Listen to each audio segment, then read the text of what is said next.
Hello,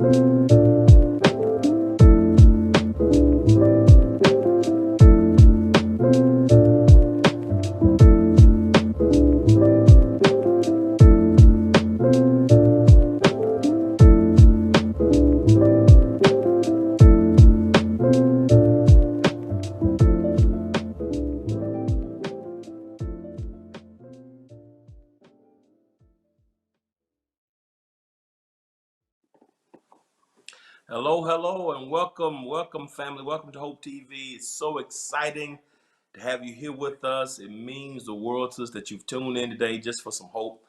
We try to provide you with a daily dose of hope here at Hope TV, and world needs hope, and we're excited about it. And I want to thank everybody who's tuned in today: Apple TV, Roku, Twitch, Amazon, Facebook, YouTube, Periscope, IG. This is last week for Periscope too. Periscope is going out of business. Yeah. So we put them out of business. I don't know what happened, but Periscope was gone, I think March 31st. So Periscope, y'all stay tuned. I'm sure Twitter's gonna come out with something else, but everybody who's been watching through Periscope for the past years, thank you. Come on over to another Just come on to another platform. So just even though Twitter is disbanding Periscope, we have other platforms: Apple TV, Roku, Twitch, Fire TV, Amazon, YouTube, Facebook, IG Live. And you can watch through the various websites. So thanks to Periscope, but I'm sure Twitter's come out with something else. But so thank everybody for tuning in. We appreciate you for helping us to keep this going an entire year. We're just doing this for our local church. And what's up, Great Travelers Red House folk? We love y'all. We miss you. Miss y'all like crazy. It's crazy. We miss y'all. Hopefully we'll be back at some point. But even then, this is here to stay. So we appreciate you for being a part. If you're watching through a platform that will allow you to subscribe, to like, to comment, or to share, please do so. Every time you subscribe, you can get notifications as when new content is uploaded. Your likes and your comments help us with our algorithms and help us to expand the platform. And then, of course, the shares. You know, we started our first broadcast, our first show, March 9th, 2020. And here we are at the end of March now, and we've had over 118 million views of our content through the cumulative platforms, and it's incredible, and it's amazing when you start with something small how it just can expand. It's been expanded, and we're grateful. And one of the reasons we've been expanded is because of Marriage Matters. That's right. And I appreciate you for being co-host. You've done a great job. Thank you. Yeah, and she's actually, we started this with the Women of Hope. They did this March of 2020. The last time we had worship, public worship, was Women's Day. March 8th, 2020, and the week prior to that, the women had a whole week of activities. And shout out to Pastor Sharice Cross and Dr. Sarah Mitchell and Maria Reed, and of course one of our panelists tonight. We're gonna introduce her in a moment. But that week of activities. Yeah. So you know what that really means? That means that the women shut it down so bad we haven't had church since the women shut it down. So y'all just shut the whole week down. We haven't had church since March 8th, 2020. But we're excited. Marriage Matters came out of that, out of the Married Couples Ministry, and they asked us to continue, and it's been a rich. So we're excited. So back with us, I hope you guys didn't miss last week. If you did, you gotta go back and check it out. But we have three amazing couples with us tonight. One has been married 50 years, almost 51 years, and we want to bring them on quickly. That's Deacon John and Mrs. Letitia Reynolds. We have Mr. Eric Thornton and Ori Thornton, who've been married 3 years this month. Got married in Mexico, didn't you? Yes. Yeah, we had a great time there too. Yes, we did. We need to go back. And then of course we have Taylor and Sean, who are getting married in September of 2020. So welcome back, 2021. Yeah, 2021 this year. So welcome all three couples. Welcome everybody. Hello. Hi. So we're just going to kind of pick up where we left off last week. So last week we were talking to Deacon John and Miss Letitia about, your marriage and how you keep it spicy. How did you deal with the adjustment? Your kids are gone. You guys have an empty nest. Was it easy? We didn't talk about the boys at all, though. We didn't talk about them. No. So you tell us about, the boys, and then them being there, then them being gone, and how you guys have adjusted to just having the house to yourselves. Well, John started talking to me early about when we were raising the boys. One of these days we're going to be back together, because we were married 5 years before we had any children. And we had a wonderful time getting to know each other, traveling and doing things like that. So he would always say, you know, one of these days the boys are going to be grown and gone, and we're going to get back to the things that we used to do. And so a lot of my friends experience that loneliness or that feeling of children leaving the nest. But honestly, Pastor and Andrea, I didn't feel that way. I felt like with them being young men, it was time, you know, and so being the only woman in the house and two boys and a husband, always did things for all of them. I cooked the food, served the food, they'd sit at the table. I mean, I did all of that.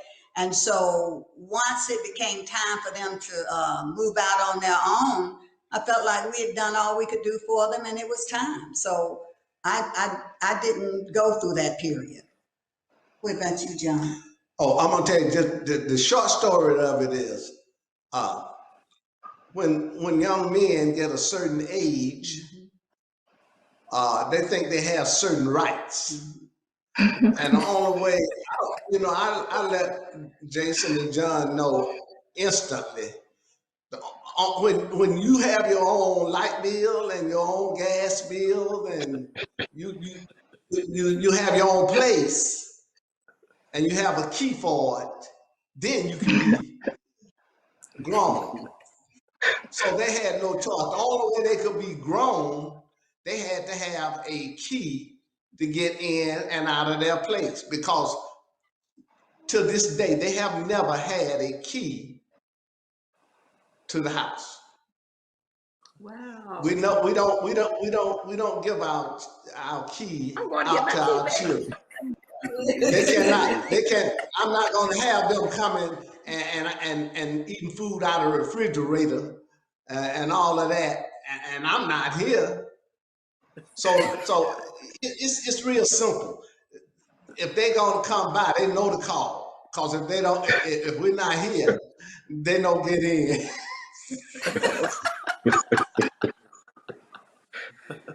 Look, that was for me. Absolutely. So speaking of kids, Ori and Eric, you know, the Reynolds on that backside, they've gone through that period, 5 years, first 5 years, it was just them two, raised two strong sons and got them on, moved on, and now you're in that first part. You know, what they went through many years ago, you're in that now. Been married 3 years, and the beautiful princess is here. How has that affected? How's that adjustment period been? You know, you just been married.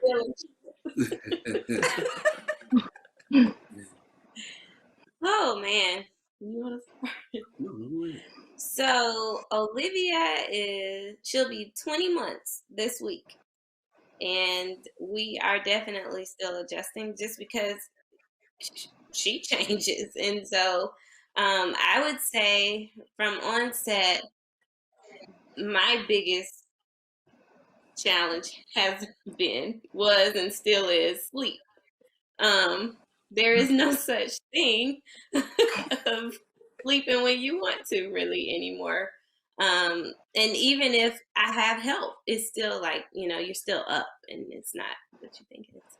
She has been definitely a blessing, and, we've learned more about ourselves, being parents, and even how we parent. I never thought I'd kind of be like a helicopter mom. But from Eric's perspective, I am. She falls all over the place under his watch. But I do think that, ultimately, it's been an adjustment. We are enjoying every moment of it. She's a really good kid, which helps us. But it takes a lot of prayer and a lot of help. So that we were blessed with. And his mom came and stayed with us the first year, and now she's staying like a weekend a month for us just to give us a break. So we haven't made 100%. So I don't want to, complain. Yes, you're tired. But we have more help than many ever get. So we're definitely grateful for that. That's great. So Eric, your twin, how has she affected your relationship, everything? You as a man, how are you different? Yeah. Well, first and foremost, I just want to, I'm really, really thankful. Thank God for our village, and including you all. You all have made such a great impression, and not only an impression, but you've impacted us. It's invaluable what you all have provided for us. And so, my mom, uh, my twin, she's just a gift to me from God. Just being first and foremost a phenomenal mother. I'm Um, talking about your daughter. oh, my daughter, my twin. Not that. They both Both of yeah, your they twins. both My twins. daughter. So both, okay, both twins. Okay, yeah, no. So my daughter, oh man, she has me wrapped around her finger. I mean, anything that she wants. I just want to be, you know, Mhm. I just want to be the best father that I could possibly be. Whether it's not only providing, but being there every day after school, because Ori has to work late, being in her position because she's in a um, uh, upper level management HR position, and so oftentimes I have to pick up Olivia after school, and it's us. Whether we're outside, going outside from or me making dinner or doing whatever it is that we do.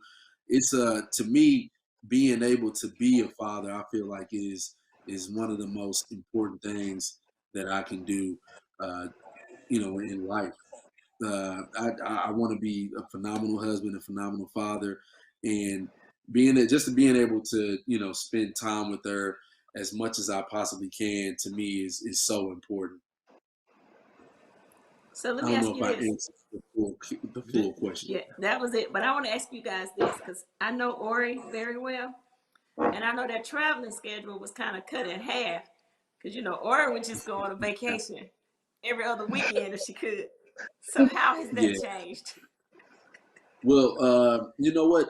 It's changed it's obviously, when you become parents, I mean, that's the true time, commitment.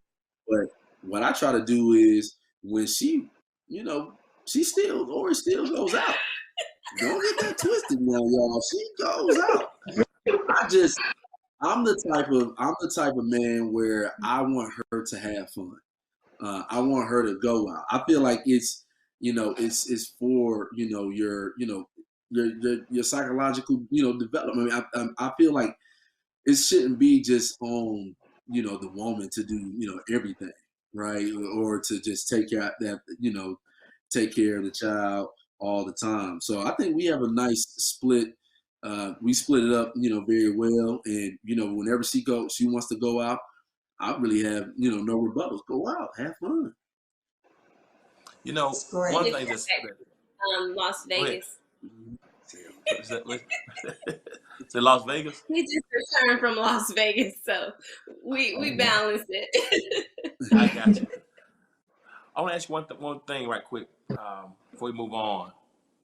Talk about the emptiness. You talked about the Reynolds, on the back end, family. But how was it that first year having your mom live with you? Because under my mother, I don't know if my mother could have lived with us for a whole year.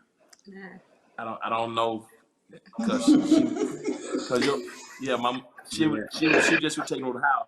Her mother, yes, her mother and I get along. I think her mother and I would have gotten along much better for a whole year than my mama. Well, my mama, she wasn't taking no kids No, for a she year. she was. So yeah, yeah, she had kids young, so she's no. Matter of fact, we didn't call her grandmama. We said she hadn't earned all the letters, so they call her Grub. That's the G. That's what the kids called it. So, but how was that the first year? Because a lot of people, have struggles with the in-laws. You know what I Mhm. mean? And a lot of times, the therapists they try to tell people don't have in-laws around you that quick that much early on. So how was that adjustment for you, for both of you, having your mom live with you for the first year?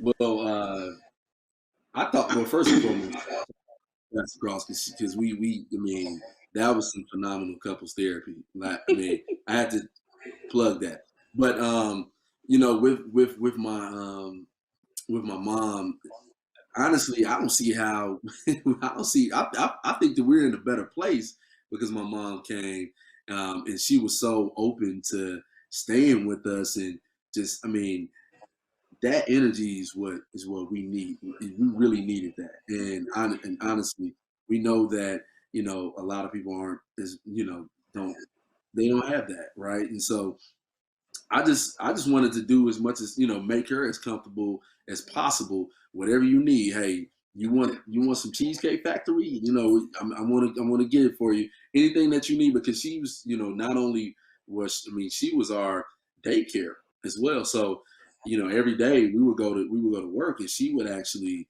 my mom would actually help in pretty much teach everything that Olivia knew until she went to actually real daycare. And also too, I mean, our village is just so great. Mama Lovey would come over, and she would sub in anytime.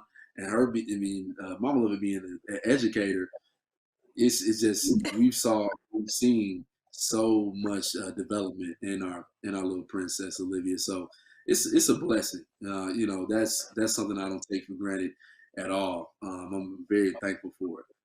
I will say this. She didn't just keep Olivia. Like, she washed dishes, she cleaned, she cooked sometimes. Right. So Yeah. it helped us because there were moments where, you know, I'm tired, Eric's tired. We could be a little chippy, especially early on. Um, but the fact that we didn't have to argue over who was going to clean up the kitchen, or, you know, because that's real life, right? You're stressed out. You have no idea what to do with this human, and no book can tell you, you know, That's right. anything. That's Like, right. I literally had friends tell me, girl, you better sleep now, or all the things your friends tell you. Oh, you don't get it until you get it. Right. And so I think Mhm. she definitely played a major role in, you know, helping us through those moments where we just needed a break, you know, from whatever it was with the house or with Olivia or anything. And so we're forever grateful for that. Wow. That's But awesome. So literally, I Taylor, joke when people ask us, when are we going to have another one? I'm like, well, we need to talk to my mother-in-law, because that's going to, whenever she's ready. oh gosh, that's good. That's good. So Taylor and Sean, let me ask you this. So when we first got married, when we were engaged, I didn't want a wedding. I wanted to like go somewhere, get married, and come back and say, "Hey, y'all, we married. Let's have a big barbecue in the backyard. We just, you know, just rock out like that." I didn't want all the, you know, the fancy stuff. Well, his mom and my mom thought we needed to have a wedding. So I said, okay, since this is y'all's wedding, then y'all gotta pay for everything. Because I'm not paying for anything that I don't want. So however big y'all want it to be, you have to pay for it. However small you want it to be, y'all have to plan it. I didn't pick out flowers, I didn't pick out colors. I did nothing. I didn't get my dress. My sister picked my dress out. I didn't pick out any bridesmaids because I didn't want it. Nothing. However, you know, go ahead. Go ahead. However, you know, I was a pastor. You know, my mom had been a pastor's wife. Her mom had been a pastor's wife. And when I talked to her mom about marrying her, her mom was like, well, you know, her father died when she was very young, and he was like, you know, he would be so happy. You know, he always wanted to see his girls get married, have a wedding. So when she said that, I'm like, He gave in. okay. She's like, her dad would have loved to have seen her walk down the aisle. So I'm like, how do I go and say, okay, we're gonna have a barbecue and go to the court? You know what I mean? So it was so I was trying to make my mom happy, make her mom happy at the same time. So that's why we planned the wedding, us three, without any assistance from my wife. But anyway, just to put the caveat. So now you go. So now you can answer the rest of the So question. now my questions to you is, are you guys receiving input from family members who, you know, unsolicited, you know, or are you getting that, first of all? And if you are, how are you managing it? How are you putting people nicely in check? Yeah, I would like to just say you were on the right path when you wanted to just go to Vegas, because we should have done that at this point. That's how we feel sometimes. But yeah, if my mom is watching this, mom, I apologize in advance. But you know, they have bridezillas. My mom is definitely kind of a momzilla. With our wedding in terms of kind of trying to plan things and give her input, but it's all good. But I think something that we've definitely learned is it's important to kind of be a united front at all times and just stay firm in your boundaries, because if we just agree with what everyone else wants, then you know it'll be their wedding and we're the ones paying for it. We're already over budget and it's the whole thing. But so yeah, we're definitely yeah. Yeah, no, she said, I mean, the biggest thing is just remaining a united front. And at first, I mean, that was our biggest concern. Like, I remember when I told my mom I'm about to propose, the first thing she said, she didn't say congrats. She said, I'm so happy. She said, oh, I'm about to have another wedding. I'm like, I'm getting married, you know? So, like, you're not, I was like, come on. So, between my mom and her mom, you know, at first we were so worried. Like, we're like, man, they're going to try to take over. Like, they going to want to talk to the wedding planners more than we do. And then surprisingly, like, we had to talk with them initially and they were fine with it. And they've kind of, you know, I won't say been fully, you know, stepped away or disengaged, but they're not as bad as we thought they were going to be. Now, they are in charge of the rehearsal dinner, and that's just like a can of worms we should never open. I mean, you know how you said you get that unwanted input, unsolicited. That's where that comes in. But as far as the wedding, I mean, we're doing our best, and again, they keeping their distance. That's the beauty. I think the best thing that we did was our moms definitely like wanted to be really involved, and us just giving them the rehearsal dinner to be in charge of kind of really helped us out, because we can focus on the actual wedding and they can own the rehearsal, and whatever they come up with, we'll be happy with it and we'll show up, and that's kind of worked out for us. That's a great idea. That is, That's give them a project. that's Exactly. yeah. So let me ask you this: how was it when you guys met each other's families? Like, did they take to you right away, or was it like a process, or even your siblings or anybody else? How did it go with that? Yeah, I know when Taylor first met my mom. I mean, my mom just embraced her, opened her with open arms. I mean, my mom knew too. Like when I was dating, if you met my mama, it was something serious. Like, you know, we maybe have something going on.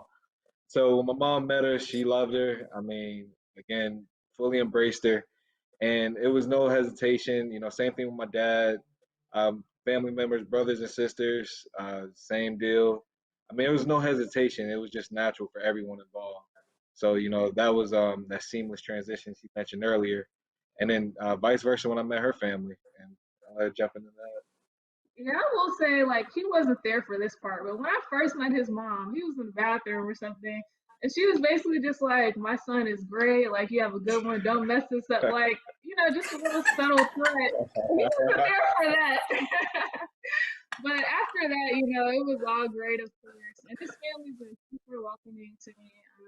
I've dated people in the past where their younger sisters were like, you know, low key kind of not really rocking with you, I guess, immediately.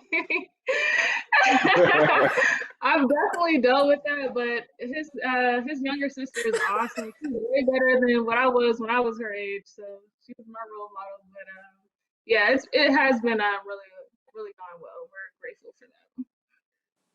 So, Miss Latisse, I saw your hand go up. So, how did you handle that situation with the in-laws?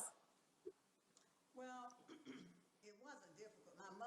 Now we got along very, very well. His dad and I, we got along well. Even his baby sister. But I think the older sister, it was almost like she was losing her brother. And I think John showed so much attention to me. You know, I would hear little comments like, he loved Latisse, but he do his family. You know, little things like that. And I just ignored it and continued to be nice, cordial to them. And eventually they got over it because it wasn't going to change anything anyway. That sounds like you sound good. Well, no, I didn't let mine ride that easy, Miss Latisse, but we're good now. You know, Dick, let me ask you a question. I think it's helpful because we try to ask questions based upon what a lot of people are dealing with. And I remember when we moved here, it's crazy. We've been we met them in November of 2003. So it's almost 18 years. Mm-hmm. Good night. Mm-hmm. But when we met you initially, you had been working really out of the country with your job. You know, you've been working forever. One of the hardest working men I've known. But you spent over 3 years working in the Bahamas. You helping to build the Atlantis Hotel down there. When I heard that initially, when we talked about it, I said 3 years you worked not just out the city or out the state, but you were out of the country. How did y'all manage? How did y'all navigate being married? Because I got people who watching. I got NFL players, Kevin Beecham. He's watching now. You know, he was in New York. His wife was living in Arizona. You know, I got other people who in the military. Somebody may be stationed overseas, and or somebody who works out of town and comes on the weekend. So how did you manage? You both of you. You know, Deacon, you and Ms. Latisse. How did y'all manage your marriage and handle being separated for 3 years while he was working in the Bahamas? Yeah, go ahead. Well, first of all, I was traveling too because I was the human resource manager for Wachovia. We managed about 3,000 people in different states. And so we were both kind of doing the traveling. John would come home on occasions, and then I never missed an opportunity to go to the Bahamas either. And so sometimes if we were, I like that. Sometimes if we were buying other banks and other places, I'd hop on a plane and go down to see him. And ladies, I always kept it excited. He never knew what he was going to get till he got it.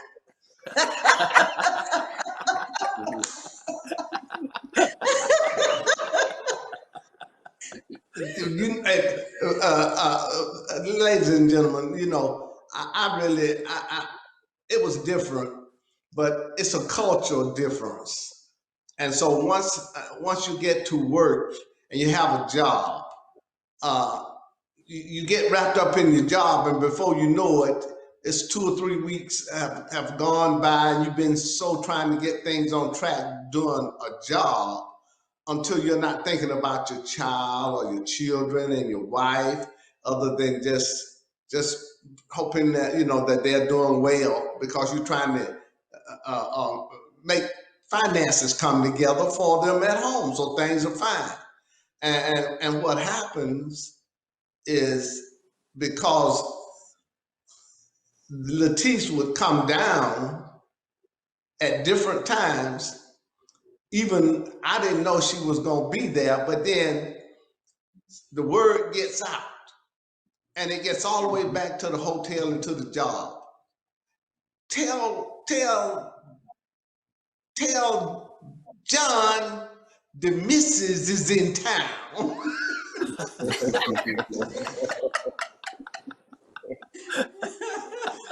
All the way from the airport. But actually, it was very difficult at first. When you leave home, 2 months is real bad. It's really tough. But after 2 months, and after things kind of settle down, where you know, you got your plan and working and things are in place, I was I found it very necessary to leave the Bahamas, come to Atlanta, get Latisse, and fly on to Hawaii and take 2 weeks. Now leave one island to go to another island. I wasn't gonna bring her to the Bahamas because that would have been too much like at work. So, Right. and so those things mean something. And so the only way that I could make it was because I had a wife that was willing to sacrifice. Because I don't care any way you slice it, it's a sacrifice whenever you're away from home. That's the truth. That's so true. So Eric, we've been talking about this, because I think it's interesting. 3 years married. Got Miss Olivia. She's 20 months, and you're working, always working.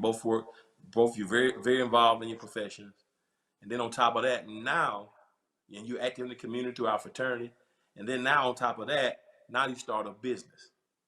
So you are a husband, a father, you are an employer, an employee, community, just a community guy. How are you navigating all that with you? And talk about your business as well. I think it's very powerful, but how are you managing all those things? We hear what Deacon Reynolds did, for those times when he was out of the country. How are you navigating through all that with Ori's business schedule as well? Yeah, I think obviously we're still navigating time management is very important. Ori is very, very she's very, very detailed, and so she has calendars set up for me.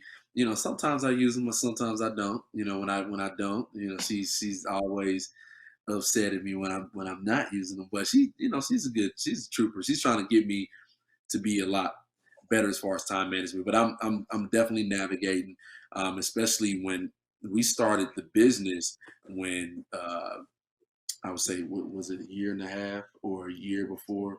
So we've been in business now for I would say about 3 years.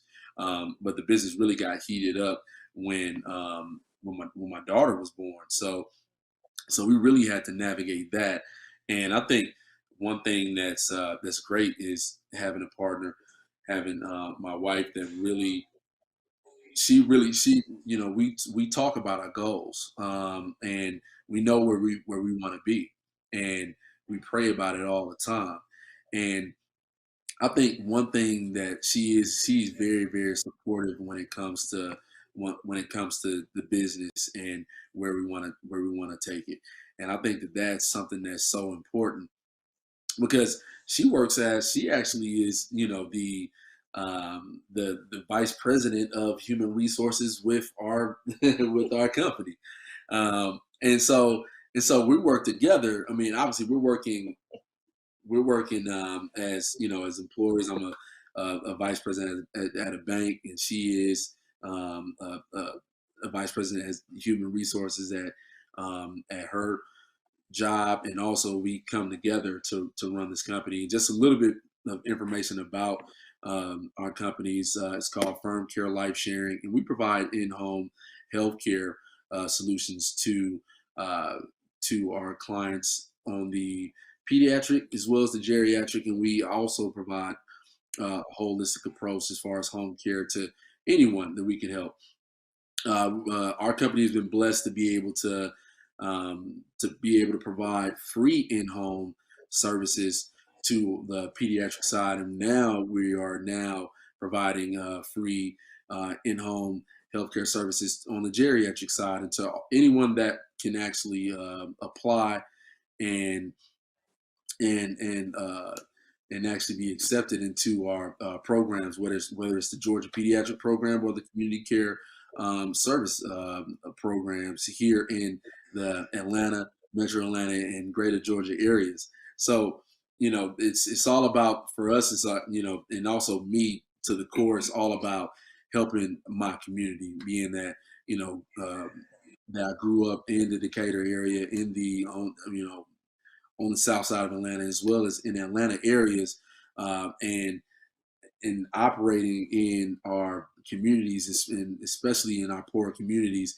There aren't that many resources for are developmentally disabled communities.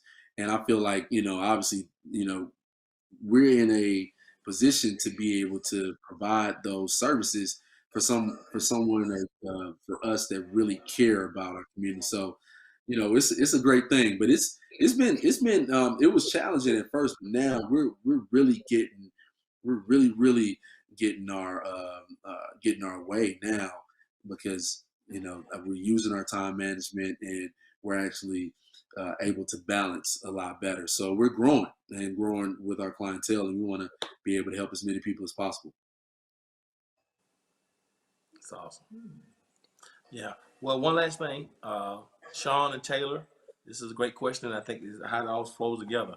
Taylor, you decided to stop working because you're pursuing that MBA full time, and so you're planning a wedding. So I just want to see how's that working? How did you come to that agreement, and how you navigate with that? Both of them. Yeah, definitely. So going back to school was always kind of something that was on my mind. So I went to undergrad at Howard and studied business, and I knew that I wanted to continue with business, and that's how I kind of ended up at Emory. But I know that going back to school was super expensive for the tuition and obviously foregoing a salary. And Sean really encouraged me to apply. He said, like, if you get in, I'll have your back and we'll just figure out how to make it work. And I got accepted. He proposed to me on February 28th last year, and I got accepted on March 13th. So it was kind of like, all right, you said you want to marry me, so let's get to it. And so,